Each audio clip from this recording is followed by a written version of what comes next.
হ্যাঁ আপু, আপনার নামটা কি? আমার নাম আসমা।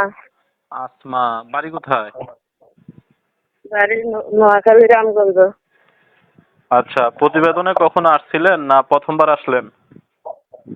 না, কখনো আসছি ভাইয়া, এই যে আপনার সাথে বাচ্চাটা নিয়ে আসলাম। আচ্ছা, তো কেন আসলেন দর্শকদের উদ্দেশ্যে বলেন, দর্শকরা আপনার কথাগুলো শুনবে। হ্যাঁ, একটা বাচ্চা আছে, স্বামীটা মারা গেছে, বাচ্চা একটা আছে 2.5 বছর, স্বামী নাই।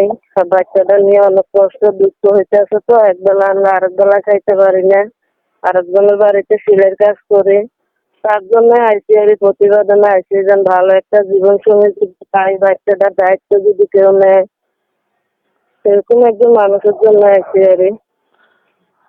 আচ্ছা, যে নাম্বারটি দিচ্ছেন এই নাম্বারটা কি আপনার? জি, এই নাম্বারটাই আমার। আচ্ছা ঠিক আছে, তা আপনার নাম্বারটা আমি ভিডিও স্ক্রিনে দিব, দর্শকরা ওইখান থেকে নিয়ে আপনার সাথে যোগাযোগ করবে, ঠিক আছে? আচ্ছা, ঠিক আছে।